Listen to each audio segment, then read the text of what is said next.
Hello friends, তোমরা সবাই কেমন আছো? আশা করি তোমরা সবাই খুবই ভালো আছো আর সুস্থ আছো। আর আমিও খুবই ভালো আছি। আজকে আবারও একটি নতুন ব্লগে তোমাদের সবাইকে স্বাগত জানাচ্ছি। আই হোপ তোমাদের ব্লগটি একটু হলেও ভালো লাগবে।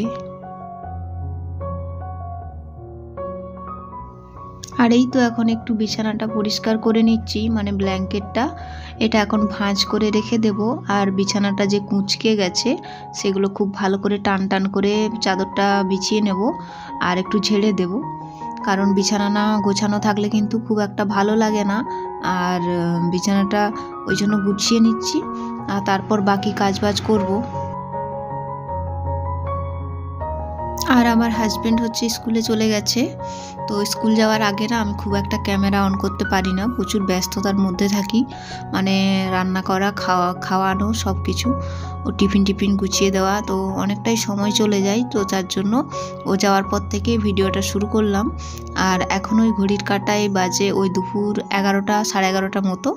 তো তারপরে এই যে দেখো বাজারে গেছিলাম, যে কাপড় জামাগুলো পরেছিলাম সেইগুলো এখন একটু ভাঁজ করে নেব।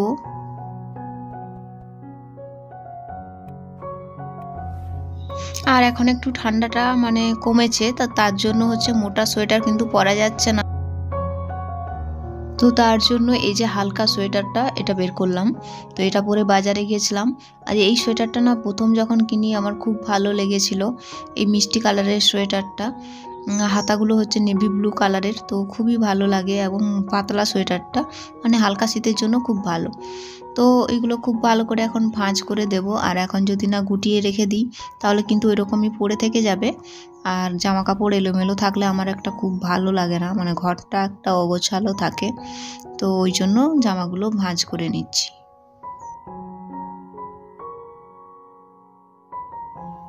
তো তোমরা প্লিজ ভিডিওটা সবাই স্কিপ না করে দেখবে। আর তোমাদের যদি আমার ভিডিওতে কোনো কাজ একটুও ভালো লাগে অবশ্যই কমেন্টে জানিও, আর ভিডিওতে একটা লাইক করে দিও। আর যদি প্রতিদিন আমার ভিডিও দেখতে চাও তাহলে অবশ্যই চ্যানেলটি সাবস্ক্রাইব করে আমার সঙ্গে থেকো। আর যেসব বন্ধুরা আমার চ্যানেলটি অলরেডি সাবস্ক্রাইব করে আমার সঙ্গে আছে তোমাদেরকে তো জানাই আমি অসংখ্য ধন্যবাদ।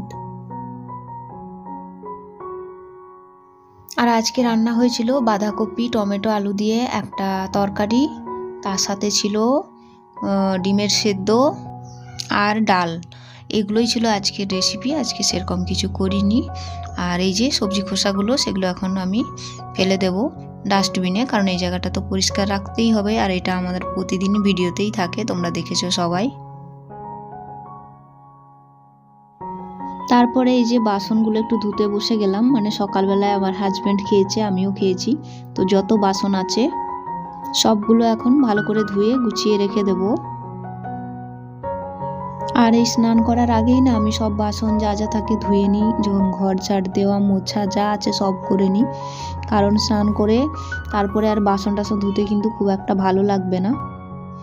তো ও এসে আবার তখন চা খাবে, তার জন্য আমাকে আবার টিফিন বানাতে হবে, তো তখন আর বাসন টাসনে হাত দিতে খুব একটা ভালো লাগে না, ওই জন্য সব কিছু ধুয়ে রেখে দিলে সঙ্গে সঙ্গে তখন করতে সুবিধা হয়।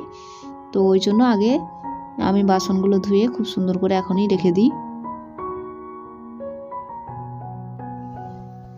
তো বন্ধুরা আমি না ব্লগটা খুব বড় আজকে করলাম না, আজকে এইটুকু পর্যন্তই দেখালাম, যে আমি দুপুরবেলাটাই মানে ওই সকাল 11টা থেকে 12টার মধ্যে আমি যে কাজগুলো করে থাকি, তারপরে আমি স্নান করতে যাব, তো এই কাজগুলোই তোমাদের সামনে আজকে আমি শেয়ার করলাম। আর আজকের ব্লগটা কিন্তু খুব একটা বড় হয়নি। তো তোমরা যারা আমার ভিডিওটি শেষ পর্যন্ত দেখেছো, মানে স্কিপ না করে দেখেছো, অবশ্যই তাদেরকে আমি অসংখ্য ধন্যবাদ জানাবো।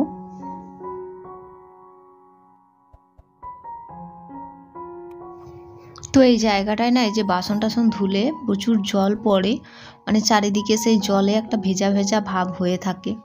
তো তার জন্য বাসন টাসন ধোয়ার পর না এই জায়গাটা না মুছলে মানে এরকম একটা জল জল ভাব হয়ে রয়ে যায়, আর দেখতেও একটা বাজে লাগে, তাই না? আর বেশি জল ফেলাও যায় না, কিন্তু জল না ফেললে তো হবে না, জল মানে বাসনগুলো তো ধুতেই হবে আমাকে। তো যাই হোক, এই জায়গাটা ভালো করে মানে পরিষ্কার এবার আমাকে করতে হবে, যেহেতু বাসন ধোয়া হয়ে গেছে। আর অনেক জল এই যে চারপাশে পড়েছে, দেখতে পাচ্ছ তোমরা, দেখাচ্ছি, এই যে দেখো, মানে এরকম ছড়িয়ে ছিটিয়ে যদি জল পড়ে থাকে কীরকম লাগবে দেখতে বলো? তো তার জন্যই জায়গাটা আবার খুব ভালো করে একটু মুছে দিচ্ছি, তাহলে কি বলো তো, এই জায়গাটা আমার মোছাও হয়ে যাবে আর এদিকে জলটাও পরিষ্কার হয়ে যাবে। আর এই জায়গাটা যদি না পরিষ্কার রাখি না, আমার এই জায়গায় মানে কাজ করতে খুবই কষ্ট হয়, মানে ভালো লাগে না। তো বন্ধুরা, আজকে আমি এত দূরই রাখলাম ব্লগটা। যদি ভালো লাগে অবশ্যই লাইক